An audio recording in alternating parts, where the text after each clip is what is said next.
శుభాకర శుద్ధాకర విశుద్ధ వందనం. శుభాకర శుద్ధాకర విశుద్ధ వందనం. మరణాత. మన మంచి దేవుడును ఆత్మల రక్షకుడై ఉన్న యేసుక్రీస్తు ప్రభువారి యొక్క ప్రశస్త నామములో మీ అందరికీ శుభములు కలుగునుగాక. ఆమేన్. ప్రభునందు ప్రియులారా, మోషే సుఖోపవాస కోడికలు 11వ దినమందు కార్యక్రమంలోనికి మనము ప్రవేశించిన వారమై ఉన్నాం. ఈ యొక్క దినకాల కార్యక్రమాన్ని మనం ప్రారంభించుకుందాం. వాక్యం చదువుకుని పరిశుద్ధ గ్రంథంలో నుండి నిర్గమాకాండము 11వ అధ్యాయము 2వ వచనము వాక్యాన్ని చదువుకుని కార్యక్రమాన్ని మనం ప్రారంభించుకుందాం. నిర్గమాకాండము 11వ అధ్యాయము 2వ వచనం. కాబట్టి తన చెలికాని యొద్ద ప్రతి పురుషుడును తన చెలికత్తె యొద్ద ప్రతి స్త్రీయును వెండి నగలను బంగారు నగలను అడిగి తీసుకునుడని ప్రజలతో చెప్పుము. చిన్ని ప్రార్థన. మా మంచి బోధకుడు అయిన మా తండ్రి, మహిమ కలిగిన మా దేవా, సర్వోన్నతుడా, పరిశుద్ధుడా, నీకు వందనాలు చెల్లించుచున్నాం. దినదినము నీ వాక్యమును ధ్యానించుటకు, దినదినము నీ వాక్యములో ఉన్న సంగతులు నేర్చుకున్నటకు మాకు మంచి జ్ఞానమును బుద్ధిని మీరు అనుగ్రహించినందుకు స్తోత్రాలు. దేవా, దివారాత్రులు నేను ఇదిగో దేవుని యొక్క సన్నిధిలో నివాసము చేసేదనని దావీదు మహాభక్తుడు సెలవిచ్చినట్లు ఇదిగో నీ సన్నిధిలో నేర్చుకునుచున్న ప్రతి సంగతిని మా భక్తి జీవితమునకు ఉపయోగపడినట్లుగా మీరు మాతో మాట్లాడమని దేవా, నీ అంతరంగములని విషయాలు బయలుపరిచి అయ్యా, మా అంతరంగములున్న ఆవేదనను, మా అంతరంగములు ఉన్నటువంటి బాధను మీరు తీసివేసి ప్రభా, నీ రాకడకు సిద్ధపడిగినటువంటి విశ్వాస జీవితం మాకెల్లరకు దయచేయమని, వినుచును నీ బిడ్డలకు వినుబుద్ధి పుట్టించుమని మా మంచి బోధకుడై ఉన్న యేసయ్య పరిశుద్ధ నామములో మిక్కిలి వినయముతో అడిగి వేడుకొనుచున్నా మా పరమ తండ్రి. ఆమేన్.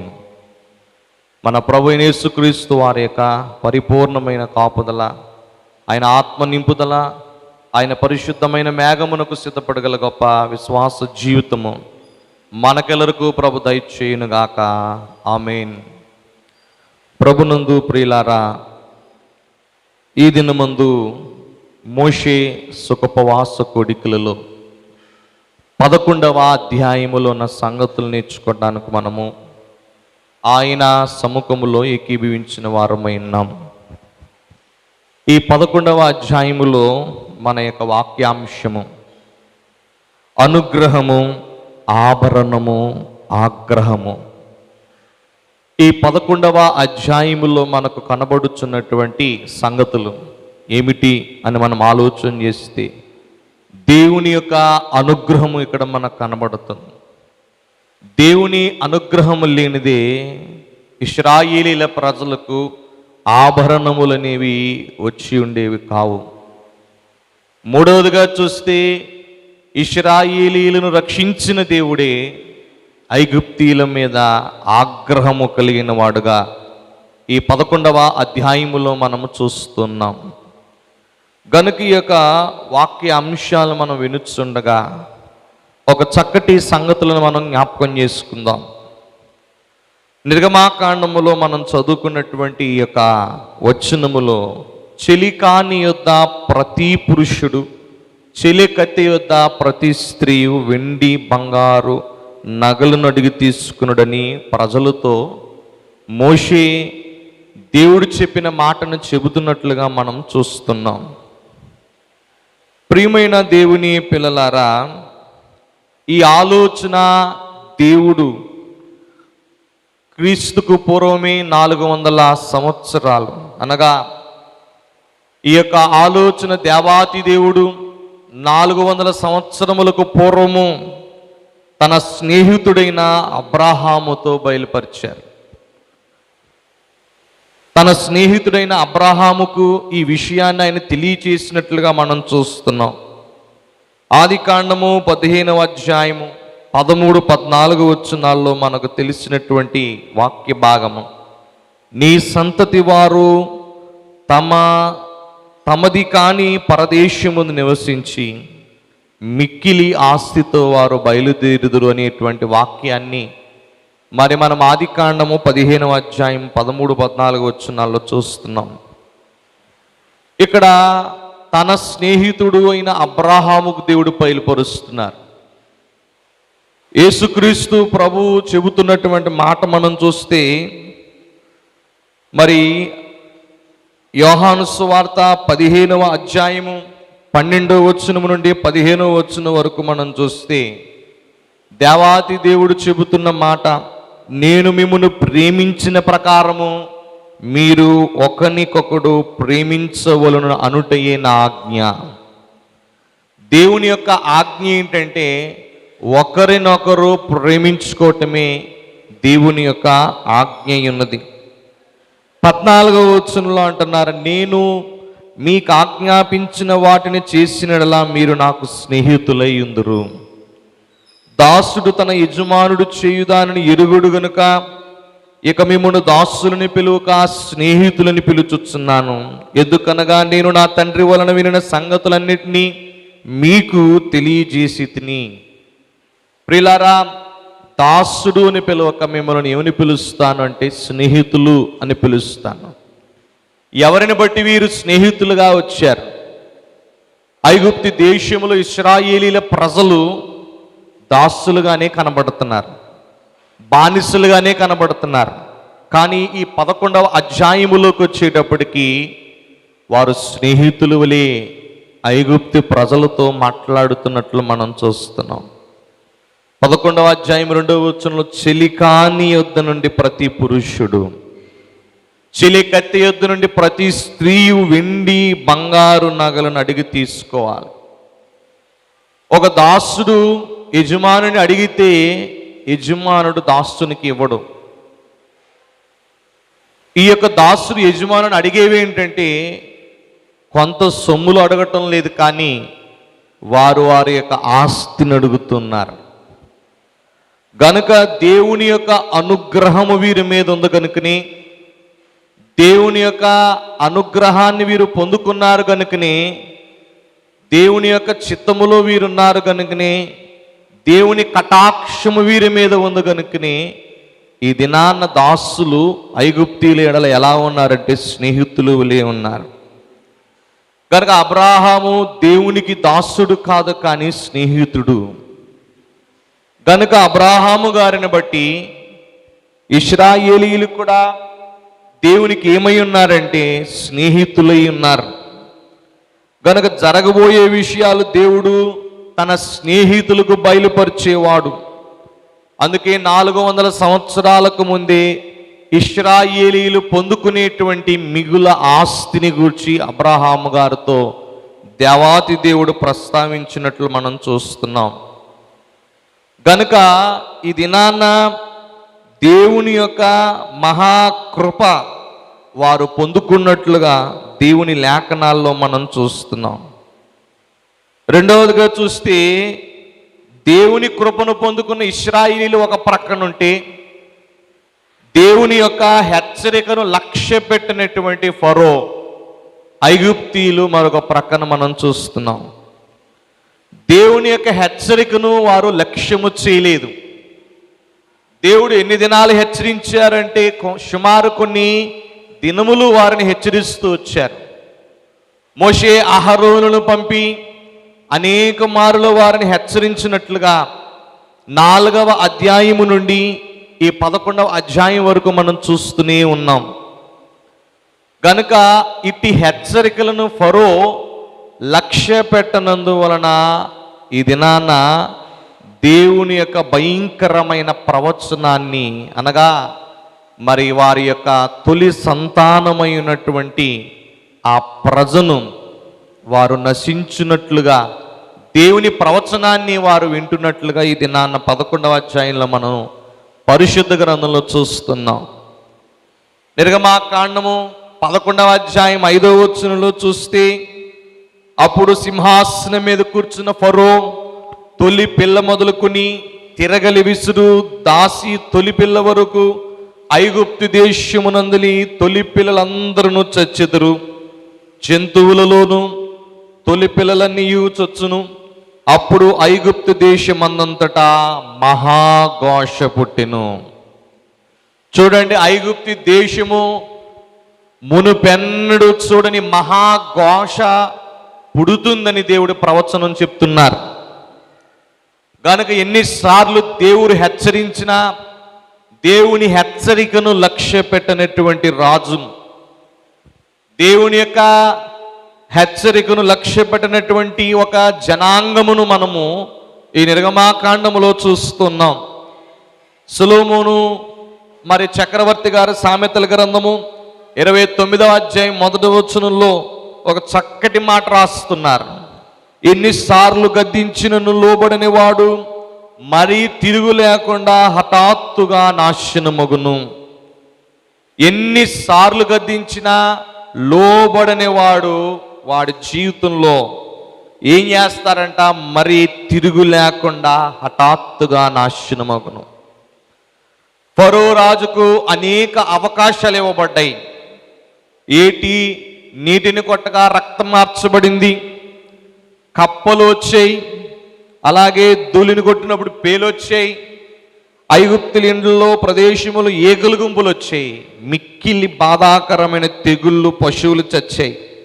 ఆవబుగ్గి చల్లగానే మనుషులకు అలాగే జంతువులకు దద్దుర్లు పుట్టాయి, వడగండ్లు ఐగుప్తు దేశమందంతటా జంతువుల మీద, మనుష్యుల మీద, ఆ యొక్క పశు సంపద మీదను పంట మీదను పడి వారిని నాశనం చేసి, మిడతలు వచ్చి అలాగే వాటిని పాడు చేసి, అలాగే ఐగుప్తు దేశమందంతటా 3 దినాల గాఢాంధకారం చూస్తున్నాం.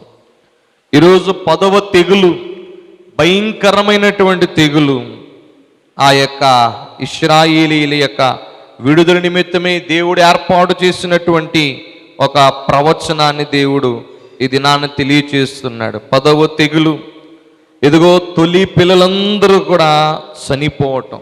ఐగుప్తు దేశంలో తొలి పిల్లలందరూ కూడా చనిపోయేటువంటి భయంకరమైనటువంటి స్థితిని మనం చూస్తున్నాం. కనుక దేవుని మాట లక్ష్య పెట్టకపోతే, ఇది ఫరో జీవితంలోనే కాదు, నేటి కాలంలో కూడా దేవుని మాట లక్ష్యము చేయని వారి జీవితాల్లో ఇలాంటి భయంకరమైన పరిస్థితులు ఎదుర్కోవాల్సి వస్తుంటుంది. అందుకే ఈ యొక్క సామెతల గ్రంథకర్తే మరొక వచనంలో ఇలా మాట్లాడుతున్నారు. 19వ అధ్యాయం 16వ వచనంలో, ఆజ్ఞను గైకొనువాడు తన్ను తాను కాపాడుకునివాడు, తన ప్రవర్తన విషయమై అజాగ్రత్తగా ఉండువాడు చచ్చును. ప్రియులారా, ఫరో జీవితంలో ఏమయ్యాడో మనము ఇంకా ముందు ముందు అధ్యాయాల్లో చూస్తాం. భయంకరమైనటువంటి ఆ యొక్క స్థితిని, భయంకరమైనటువంటి లక్ష్యము చేయనటువంటి కఠిన మనస్సు కలిగినటువంటి ఫరో చచ్చినట్లుగా, ఎర్ర సముద్రములో ముడిగి చచ్చిపోయినట్లుగా మనము దేవుని లేఖనాలను బట్టి ధ్యానం చేస్తూ ఉంటాం.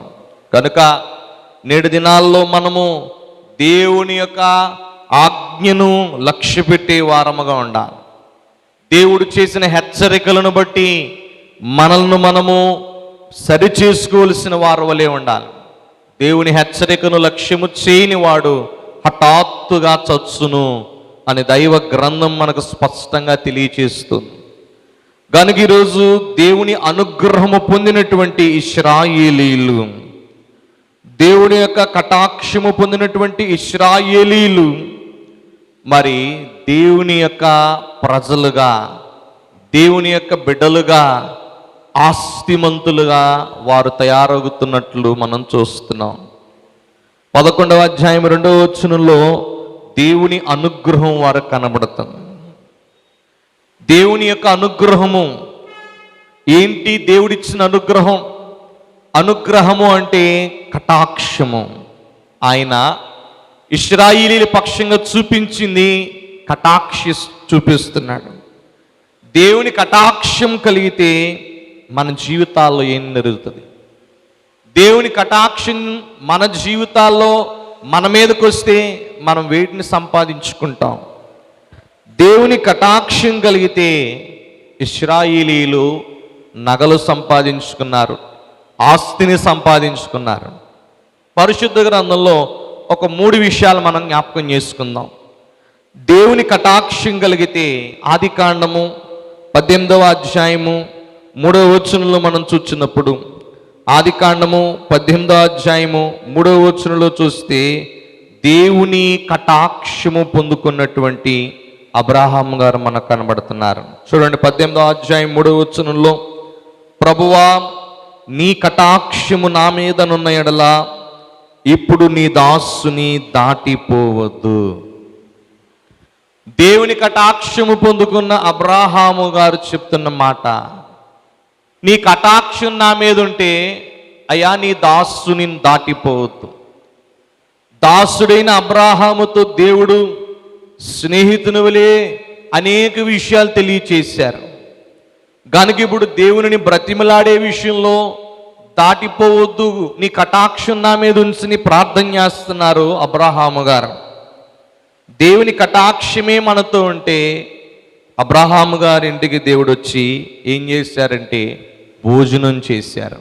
ప్రియులారా, దేవుని కటాక్షం మన మీదకి వస్తే దేవుడు మన గృహాల్లోనికి వచ్చి ఏం చేస్తారంట? మన అక్కరలు తీరుస్తారు. భోజనం చేయటమే కాదు, వారి జీవితాల్లో అసాధ్యము అనే లోకం అంటూ ఉంటే దాన్ని సాధ్యపరిచిన వాడు దేవుడు. దేవుని కటాక్షం ఈరోజు నీ జీవితంలో నీ మీదకి వస్తే అసాధ్యాన్ని దేవుడు సాధ్యపరిచేవాడు, అసాధ్యాన్ని సుసాధ్యము చేసేటువంటి వాడు దేవుడు. అబ్రహాము గారి జీవితంలో అసాధ్యము ఇక జరగదు అనేటువంటి గొప్ప ఆ యొక్క ప్రణాళికను, సంతానాన్ని ఇక పొందుకోలేమో అనుకునేటువంటి పరిస్థితుల్లో దేవుడు సాధ్యపరుస్తున్నారు. కనుక ఈరోజు దేవుని కటాక్షం నీ మీదకి వస్తే, నీ కుటుంబంలోనికి వస్తే దేవుడే అసాధ్యమైన కార్యాలను సాధ్యం చేస్తాడు. రెండవదిగా చూస్తే ఆదికాండము 19వ అధ్యాయము 9వ వచనంలో మరి ఇక్కడ మనకొక భక్తుడు కనబడుతున్నాడు. 9వ వచనములో, ఈ మనుష్యులు నా ఇంటి మీదకు వచ్చి ఉన్నారు కనుక వారిని మీరేమీ చేయకూడదని చెప్పినప్పుడు మరి నీ కటాక్షము అనగా ఈ యొక్క కటాక్షాన్ని కోరుకుంటూ లోతు అనేటువంటి వ్యక్తిని మనము చూస్తున్నాం. గనక ఇదిగో నీ కటాక్షము నీ దాసుని మీదకు వచ్చి ఉన్నది. గనుక నీ కటాక్షము ఎవరి మీదకి వచ్చిందంటే నీ దాసుని మీదకి వచ్చి ఉన్నది. గనుక 18, 19 వచనాల్లో చూస్తాం, ఇదిగో నీ కటాక్షము నీ దాసుని మీద వచ్చి ఉన్నది, నా ప్రాణము రక్షించడం వలన నీవు నా ఎడల కనుపరుచిన నీ కృపను గణపరచితివి. చూడండి, ఈ యొక్క లోతు జీవితంలో దేవుని కటాక్షమును ఆయన సంపాదించుకున్నాడు. దేవుని కటాక్షము ఆపదలో ఉన్నటువంటి లోతు ఇంటి మీదకి వచ్చినప్పుడు, కష్టకాలములో ఉన్నటువంటి లోతు గృహములోనికి వచ్చినప్పుడు, భయంకరమైన పాప ఊబిలో ఉన్నటువంటి పట్టణాల్లో నివసించుతున్నటువంటి లోతు కుటుంబములోనికి దేవుని కటాక్షం వచ్చినప్పుడు, దేవుని యొక్క కటాక్షము లోతు కుటుంబాన్ని ఏం చేసిందంటే కీడు నుండి తప్పించి మరణం లేకుండా చేసింది. ఈరోజు రెండవదిగా దేవుని కటాక్షం నీ మీదకి వస్తే కీడును తప్పేస్తాడు. నీపై వచ్చిన మరణాన్ని దేవుడు కొట్టివేస్తాడు. గనుక అసాధ్యాన్ని సుసాధ్యం చేస్తాడు. కటాక్షం కలిగినప్పుడు దేవుని కటాక్షం మన మీదకి వస్తే ఇదిగో కీడు నుండి మరణము నుండి తప్పించేవాడు. మూడవదిగా చూస్తే దినవృత్తాంతాలు 2వ గ్రంథము 30వ అధ్యాయము 9వ వచనం మనం చూస్తే, దినవృత్తాంతాలు 2వ గ్రంథము 30వ అధ్యాయము 9వ వచనం, మీరు యెహోవా వైపు తిరిగిన ఎడల మీ సహోదరుల ఎడలను మీ పిల్లల ఎడలను చెర తీసుకుని పోయిన వారికి కనికరము పుట్టును, వారు ఈ దేశమునకు తిరిగి వచ్చెదరు. మీ దేవుడైన యెహోవా కరుణాకటాక్షములు గలవాడు గనక మీరు ఆయన వైపు తిరిగిన యెడల ఆయన మీ యందు ప్రసన్నుడగును. దేవుడు ఎలాంటి వాడంటే కరుణా కటాక్షములు కలిగిన వాడు.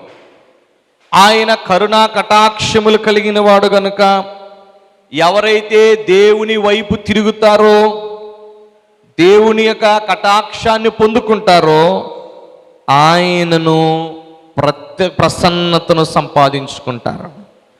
ఆయన వైపు తిరిగిన వారికి దేవుడిచ్చేటువంటి మరొక గొప్ప వరం ఏంటంటే ఆయన ప్రసన్నతను సంపాదించుకునేవారు. అనగా ఆయన ముఖము త్రిప్పుకోకుండా మన ముందు ఆయన మన కొరకు ఏదైనా చేయటానికి మనకు దర్శనమిస్తారన్నట్లుగా ఈ యొక్క వచ్చిన భాగా నుండి మనం చూస్తున్నాం.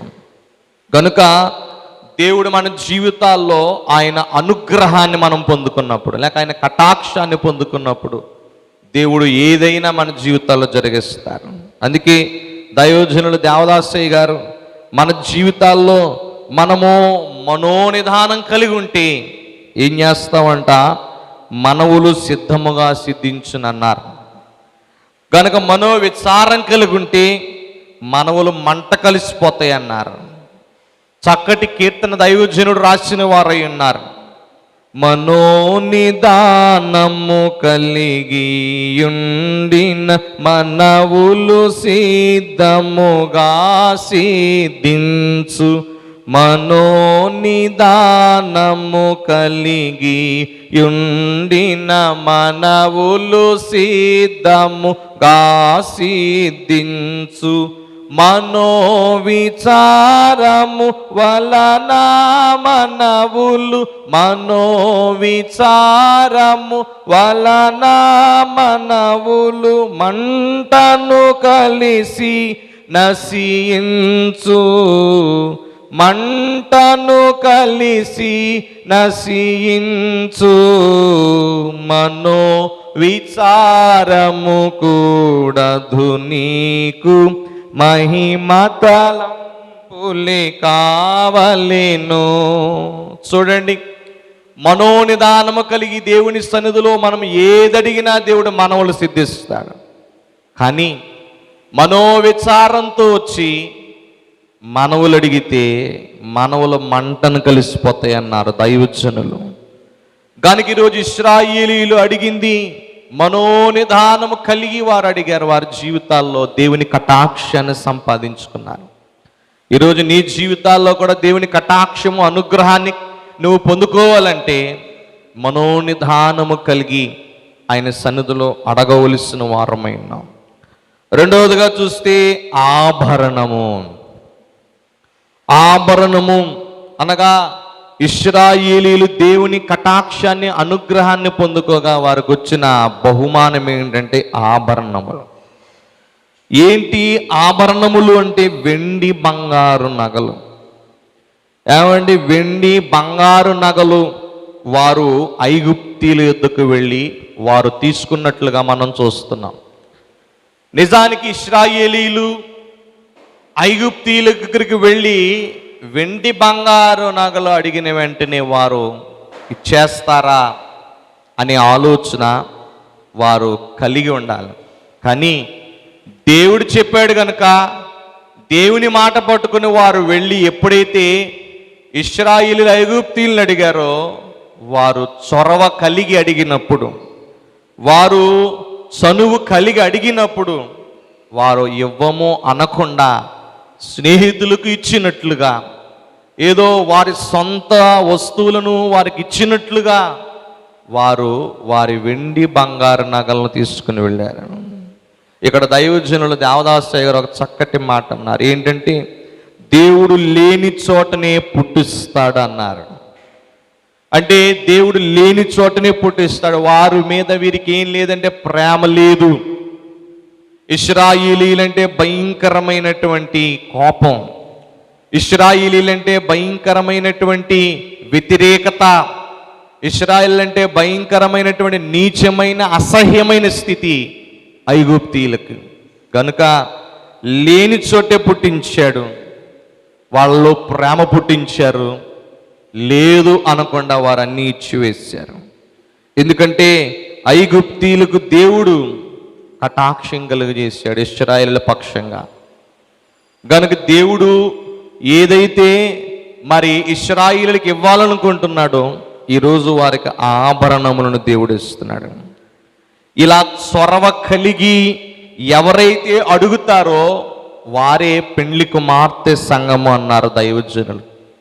పెండ్లి కుమార్తె సంఘానికి ఉన్నటువంటి లక్షణం ఏంటంటే చొరవ తీసుకోవటం, చనువు తీసుకుని పెండ్లి కుమార్తె చనువుతో మాట్లాడటం, సిద్ధపాటులో ఉన్నటువంటి విశేషమైన సంగతులను కలిగి ఉండటం.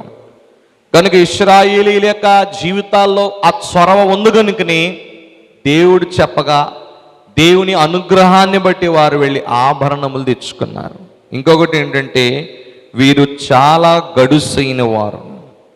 ఎందుకు గడుసైన వారు, ఎందుకు వీరు గడుసుతనము కలిగిన వారంటే చూడండి, దేవుడు చెప్పింది 2 వస్తువులు, వెండి బంగారు నగలు.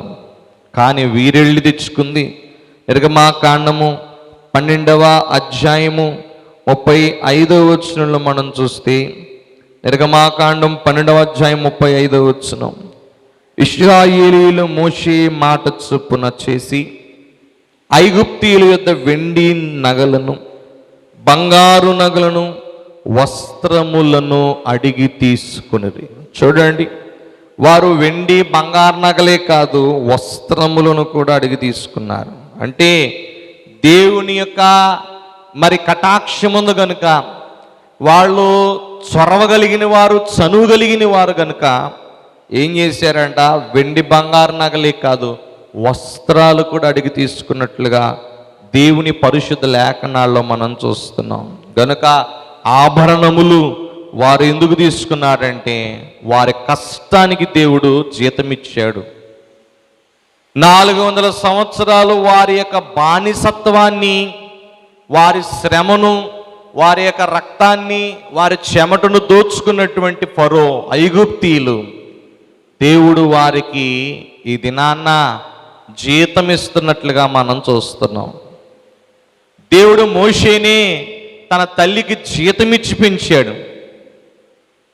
ఎందుకంటే మోషే తన యొక్క తల్లి మోషేను కనినప్పుడు మోషేను మరి చంపక ఆ యొక్క జమ్ము పెట్టెలో పెట్టి ఫరో కుమార్తె యొద్దకు వెళ్ళినప్పుడు ఏ గృహములో వారు నశించిపోవాలి ఇశ్రాయేలీయులని ఆలోచన చేశారో అదే గృహములో దేవుడు మోషేని పెంచాడు, తన తల్లికి జీతం ఏర్పాటు చేశాడు అన్నారు దైవజనులు. గనుక మోషే తల్లికి ఏం ఏర్పాటు చేశాడంటే చిన్నతనంలోనే జీతం ఏర్పాటు చేశాడు. ఇప్పుడు ఎదిగి దేవుని యొక్క ప్రసన్నతను సంపాదించుకుని దేవుని పిల్లల పక్షముగా వాగ్దానమును నెరవేర్పులోనికి నడిపించటానికి దేవుని పక్షంగా పనిచేస్తున్నటువంటి మోషే ఈరోజు ఇశ్రాయేలీయుల జీవితంలో వారి కష్టాన్ని తగిన జీతమును దేవుడిస్తున్నాడు. మోషే అందుకొరకు పని చేస్తున్నారు కనుక ఇశ్రాయేల్ కష్టానికి తగిన జీతం దేవుడు ఇస్తున్నాడు. మూడవదిగా చూస్తే ఆ యొక్క ఆగ్రహాన్ని మనం చూస్తున్నాం. ప్రియులారా, దేవుని యొక్క ఆగ్రహము, దేవుని యొక్క అనుగ్రహాన్ని మనం చూచాం. దేవుని యొక్క పిల్లలకు దేవుడిచ్చిన ఆభరణాలు మనం చూసాం. మూడవదిగా చూస్తే ఆగ్రహము. ఏంటి ఈ ఆగ్రహము? ఏంటి ఈ కోపం? ఎందుకు ఈ కోపము అని మనం చూస్తే ఆగ్రహము వలన చాలా నష్టము కలుగుతుంది. ఇది ఎవరాగ్రహం అంటే దైవ ఆగ్రహము. దేవుని యొక్క ఆగ్రహం ఐగుప్తీయుల మీదకి, ఐగుప్తీయుల రాజు అయిన ఫరో మీదకి వస్తుంది. ఇది 10వ తెగులు. దేవుడు ఐగుప్తీయుల మీదకి పంపిన చివరి తెగులు ఈ యొక్క తొలుచూలి మరణం. ఐగుప్తు దేశంలో రాజు మొదలుకొని దాసి ఇంటిలో ఉన్నటువంటి తొలుచూలు, పశువులలో తొలుచూలు రేపటి దినాన వారు చనిపోతారని దేవుడు ఈ దినాన్న ముందుగా ప్రవచనం చెప్తున్నారు. ఎందుకంటే ఇంతవరకు చెప్పినవన్నీ దేవుడు చేస్తూ వచ్చాడు. 9 రకాల తెగుళ్ళు వారి మీదకి వచ్చి అన్నిట్లో కూడా మేం పాపులము, దుర్మార్గులము, మీ దేవుడు న్యాయవంతుడు, గొప్పవాడని సాక్ష్యం ఇచ్చారు. ఈ 10వ తెగులు భయంకరమైన తెగులు. ఇశ్రాయేలీల్లో భయంకరమైనటువంటి ఆనందాన్ని చూస్తున్నారు. ఐగుప్తులో భయంకరమైనటువంటి ఘోష రేపటి దినాన్న చూస్తుంటారు. వారు ఒక ప్రక్క దాటి వెళ్ళిపోతూ ఉంటారు ఇశ్రాయేలీలు, మరొక ప్రక్క ఈ యొక్క ఐగుప్తీయుల జీవితాల్లో, కుటుంబాల్లో భయంకరమైన కన్నీళ్ళు. కనుక భయంకరమైన స్థితిని మనం చూస్తున్నాం. కనుక మరి ఈ యొక్క ఆగ్రహము ఎవరి మీద అంటే ఐగుప్తీయుల మీద. దైవజనులు అన్నారు, ఐగుప్తీయులు బలాధిక్యతను కోల్పోయారు. ఈ ఆగ్రహాన్ని బట్టి ఏం కోల్పోయారంటే వాళ్ళు బలాధిక్యతను కోల్పోయారు. ఇంతకాలము వారి బలమేంటంటే వారు వారి యొక్క దేవతలను బట్టి, వారు పూజించినటువంటి దేవతలను బట్టి, వారు అనుసరించినటువంటి పద్ధతులను బట్టి, వారు ఏర్పాటు చేసినటువంటి అనేక కార్యక్రమాలను బట్టి వారికి బలమనుకున్నారు. కానీ ఈ దినాన వారు బలాధిక్యతను కోల్పోతున్నారు. ఆ యొక్క ఇశ్రాయేలీల ప్రజలు వారి తొలి సంతానంతో దాటి వెళ్ళిపోతుంటే ఐగుప్తీయుల తొలి సంతానము నాశనం అవటం రేపటి దినాన్ని మనం చూస్తున్నాం. అసలు ఐగుప్తీయుల ప్రజల్లో తొలి సంతానాన్ని మీద దేవుడు ఎందుకు ఇంత ఉగ్రత చూపిస్తున్నాడు? ఎందుకు ఆ ఉగ్రత దేవుడు వారి మీద కనుపరుస్తున్నాడు అంటే ఏం లేదు, చక్కటి మాట దేవాది దేవుడే తెలియజేస్తున్నాడు. నిర్గమాకాండము 4వ అధ్యాయం 22వ వచనంలో అంటున్నారు, ఇశ్రాయేలు నా జ్యేష్ఠ కుమారుడు, ఇశ్రాయేలు నా జ్యేష్ఠ పుత్రుడు. ప్రియులారా, జ్యేష్ఠ పుత్రుడు ఇశ్రాయేలీలు ఎవరంటే నా జ్యేష్ఠ కుమారుడు, నా జ్యేష్ఠ పుత్రుడు. కనుక ఇశ్రాయేలీల్ని బాధించారు.